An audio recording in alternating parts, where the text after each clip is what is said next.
Hello ಸ್ನೇಹಿತರೆ, ಇವತ್ತು ನಾನು ಮಾಡ್ತಿರುವಂತಹ ಜ್ಯೂಸ್ ಬಂದುಬಿಟ್ಟು ತೂಕ ಇಳಿಸೋದಕ್ಕೆ ಕಷ್ಟಪಡ್ತಿರುವಂತಹ ಹೆಣ್ಣು ಮಕ್ಕಳಿಗೆ ಉಪಯೋಗ ಆಗುವಂತಹ ಜ್ಯೂಸ್. ಅದೇ ಕೊತ್ತಂಬರಿ ಸೊಪ್ಪು ಮತ್ತು ಪುದೀನ ಜ್ಯೂಸ್. ಈ ಒಂದು ಜ್ಯೂಸು ಬರೀ ತೂಕ ಇಳಿಸೋದಕ್ಕಷ್ಟೇ ಅಲ್ಲದೆ ತುಂಬ ಒಂದು ಹೆಲ್ತಿ ಬೆನಿಫಿಟ್ಸ್ ಇರುವಂತಹ ಜ್ಯೂಸ್ ಆಗಿರುತ್ತೆ. ಏನೇನೆಲ್ಲ ಬೇಕು ಈ ಜ್ಯೂಸ್ ಮಾಡೋದಕ್ಕೆ ಅಂತ ನೋಡ್ತಾ ಹೋಗೋಣ ಬನ್ನಿ.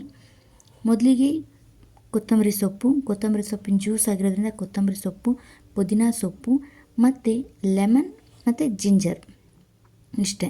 ನೋಡಿದ್ರಲ್ಲ, ಈ ನಾಲ್ಕು ಐಟಮಿಂದ ನಿಮ್ಮ ಕನಸು ನನಸಾಗ್ತಿದೆ. ಮತ್ತು ಇನ್ನೊಂದು ವಿಷಯ, ಜಸ್ಟ್ ತೂಕ ಇಳಿಸೋದು ಅಷ್ಟೇ ಅಲ್ಲ, ಈ ಜ್ಯೂಸಿಂದ ನಿಮ್ಮ ಸ್ಕಿನ್ ಸಹ ಗ್ಲೋ ಆಗುತ್ತೆ.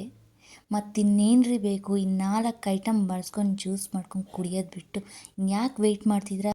ವೆಯ್ಟ್ ತೂಕ ಇಳಿಸೋದು ಅಷ್ಟೇ ಅಲ್ಲದೆ ಸ್ಕಿನ್ ಗ್ಲೋ ಮಾಡೋದು ಅಷ್ಟೇ ಅಲ್ಲದೆ ಡೈಜೆಷನ್ ಸಹ ಇಂಪ್ರೂವ್ ಮಾಡುತ್ತೆ ಈ ಜ್ಯೂಸ್. ಇನ್ನೇನ್ರಿ ಬೇಕು ಇಷ್ಟೆಲ್ಲ ಬೆನಿಫಿಟ್ ಇರೋಂಥ ಈ ಜ್ಯೂಸ್ ಮಾಡ್ಕೊಂಡು ಕುಡಿಯೋದಕ್ಕೆ ರೀಸನ್ಸು. ಇದಷ್ಟೇ ಅಲ್ಲದೆ ಇನ್ನೂ ನಾನಾ ರೀತಿಯ ಒಂದು ಬೆನಿಫಿಟ್ ಇದೆ. ಇದು ಹೆಲ್ದಿ ಜ್ಯೂಸ್ ಆಗಿರೋದ್ರಿಂದ ನೀವು ಗೂಗಲ್ ಮಾಡಿದ್ರೆ ಯಾವ್ಯಾವ ಐಟಮಿಂದ ಏನೇನು ಬೆನಿಫಿಟ್ ಇದೆ ಅಂತ ನೀವು ತಿಳ್ಕೊಬೋದು. ನೋಡಿ, ನಾನು ಈಗೆಲ್ಲನೂ ಸಹ ಮಿಕ್ಸಿಗೆ ಹಾಕ್ಕೊತಾ ಇದ್ದೀನಿ. ಇದನ್ನು ಶುಂಠಿನೂ ಸಹ ಈಗ ನಾನು ಚಿಕ್ಕದಾಗಿ ಕಟ್ ಮಾಡಿಕೊಂಡು ಮಿಕ್ಸಿಗೆ ಹಾಕ್ಕೊತಾ ಇದ್ದೀನಿ. ಲೆಮನ್ನ ಲಾಸ್ಟಾಗಿ ನಾನು ಬಳಸ್ತಾ ಇದ್ದೀನಿ. ಲೆಮನ್ ಜ್ಯೂಸ್ ಆದಮೇಲೆ ಲಾಸ್ಟಾಗಿ ಹಿಂಡ್ಕೊತಾ ಇದ್ದೀನಿ.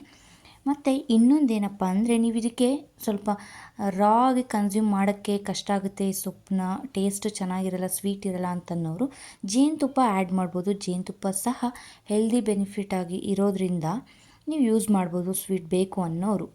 ಇಲ್ಲಾಂದರೆ ನಡೆಯುತ್ತೆ. ಮತ್ತು ಏನಾದರೂ ಇದಕ್ಕೆ ಬೇರೆ ಯಾವುದಾದ್ರೂ ಸೊಪ್ಪು ಸಹ ಆ್ಯಡ್ ಮಾಡ್ಕೊತೀನಿ ಅಂದರೂ ಆ್ಯಡ್ ಮಾಡ್ಕೊಬೋದು ನೀವು.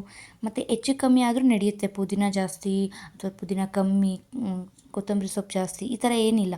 ನಿಮ್ಗೆ ಯಾವುದಾದ್ರು ಎಷ್ಟೆಷ್ಟು ಬೇಕೋ ಅದನ್ನ ಯೂಸ್ ಮಾಡ್ಕೊಂಡು ಕುಡಿಬೋದು. ಮತ್ತು ಕೆಲವರು ಇದನ್ನು ಸೋಸಿಬಿಟ್ಟು ಸಹ ಕುಡಿಯೋಕ್ಕೆ ಇಷ್ಟಪಡ್ತಾರೆ. ನಾನು ಆದಷ್ಟು ಸೋಸದೆ ಕುಡಿಯೋದ್ರಿಂದ, ಇದು ನನ್ನ ಜೊತೆ ಇನ್ನೊಬ್ಬರು ಕುಡಿತಾ ಇರೋದ್ರಿಂದ ಅವರಿಗೆ ಸೋಸಲೇಬೇಕಾಗಿರೋದ್ರಿಂದ ನಾನು ಸೋಸ್ತಾ ಇದ್ದೀನಿ. ಆದಷ್ಟು ರಾ ಆಗಿ ಕನ್ಸ್ಯೂಮ್ ಮಾಡಿ, ಪೂರ್ತಿ ಬೆನಿಫಿಟ್ ಸಿಗುತ್ತೆ. ನೋಡಿದ್ರಲ್ಲ, ಇದಾಗಿತ್ತು ಇವತ್ತಿನ ಒಂದು ಹೆಲ್ದಿ ಡ್ರಿಂಕ್ ಅಂತ ಹೇಳ್ಬೋದು. ಮತ್ತು ಇನ್ನೊಂದು ಇಂಪಾರ್ಟೆಂಟ್ ವಿಷಯ, ಸೊಪ್ಪಿಂದ ಯಾವುದಾದ್ರೂ ಜ್ಯೂಸ್ ಮಾಡ್ತಾಯಿದ್ದೀರಾ ಅಥವಾ ಬಳಸ್ತಿದ್ದೀರಾ ಅಂದರೆ ತುಂಬ ನೀಟಾಗಿ ಕ್ಲೀನಾಗಿ ತೊಳ್ಕೊಳ್ಳಿ. So thank you for watching. Don't forget to subscribe.